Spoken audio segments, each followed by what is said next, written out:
Pois os homens só amarão a si mesmos, amarão o dinheiro, serão presunçosos, arrogantes, blasfemadores, desobedientes aos pais, ingratos, desleais, desnaturados, não estarão dispostos a acordos, serão caluniadores, sem autodomínio, ferozes, sem amor ao que é bom, traidores, teimosos, cheios de orgulho, amarão os prazeres em vez de a Deus e manterão uma aparência de devoção a Deus, mas rejeitarão o poder dessa devoção. Desses, afasta-se.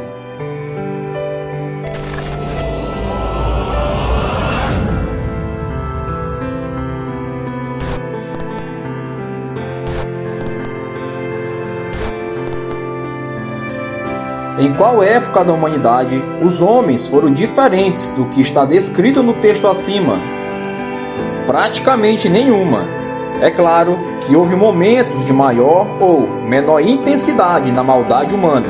Isto é fato. Veja o tempo antes do dilúvio.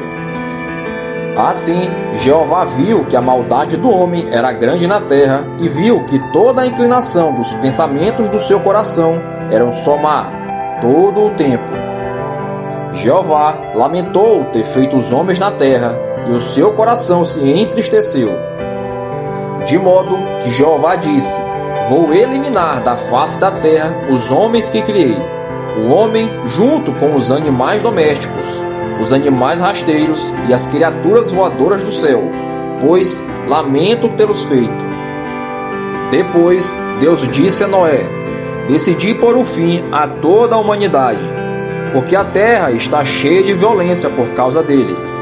Por isso, vou arruiná-los junto com a terra. Gênesis capítulo 6, versículos 5 a 7 e Gênesis capítulo 6, versículo 13.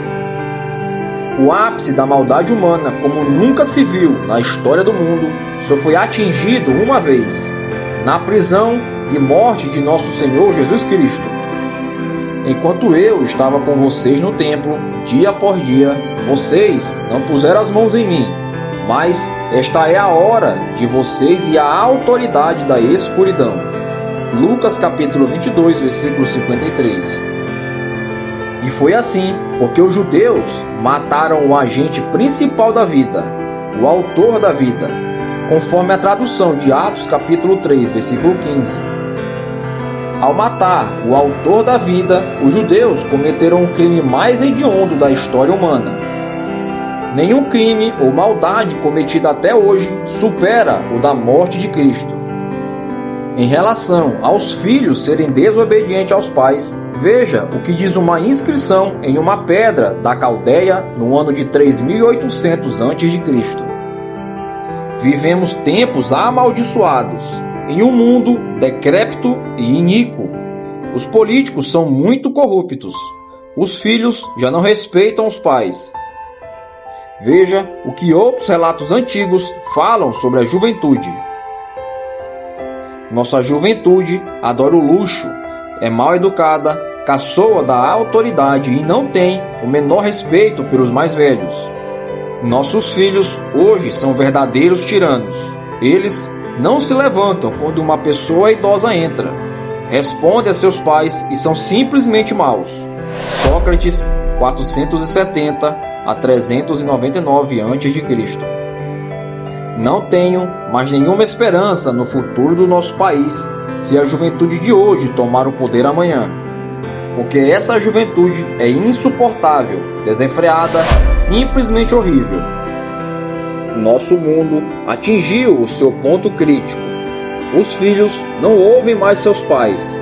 O fim do mundo não pode estar muito longe. Essa juventude está estragada até o fundo do coração. Os jovens são malfeitores e preguiçosos. Eles jamais serão como a juventude de antigamente. A juventude de hoje não será capaz de manter a nossa cultura. Em face das evidências, alguns poderão citar o texto de Marcos capítulo 13, versículo 12. Além disso, irmão entregará irmão à morte, e o pai ao filho, e os filhos se levantarão contra os pais e farão com que sejam mortos. É nesse ponto que eu queria trazer o leitor. O texto de Marcos capítulo 13, versículo 12, é uma versão do sermão profético de Mateus capítulo 24 e de Lucas capítulo 21. Assim como estes dois textos paralelos, o texto de Marcos também diz: "E eu lhes garanto que esta geração de modo algum passará até que todas estas coisas aconteçam." Marcos capítulo 13, versículo 30. A profecia do sermão profético de Jesus em Mateus capítulo 24, Marcos 13 e Lucas 21 tem o seu cumprimento dentro daquela geração dos discípulos. É justamente isto que Paulo está falando em 2 Timóteo capítulo 3, versículo 1 e 2, quando diz que faltará união e amor nas famílias e filhos, desobediente aos pais.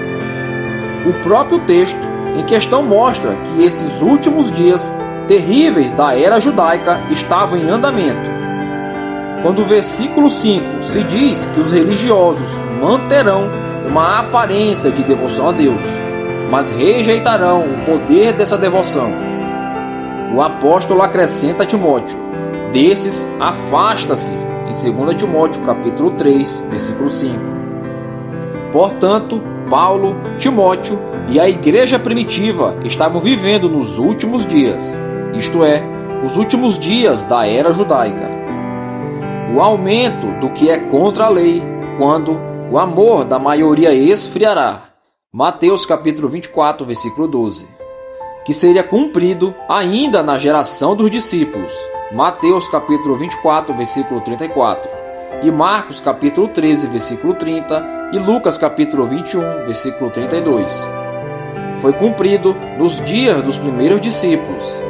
O que o satânico e diabólico corpo governante também não mostra para as testemunhas de Jeová é o restante dos versículos de 2 Timóteo capítulo 3.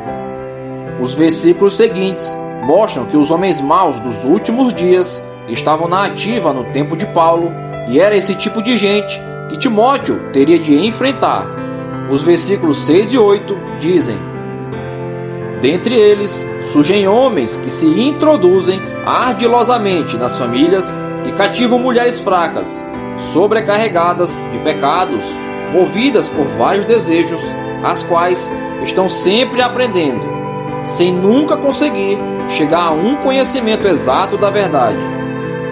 Assim como Janes e Jambres se opuseram a Moisés, esses também continuam a se opor à verdade. Esses homens têm a mente completamente corrompida e são reprovados quanto à fé."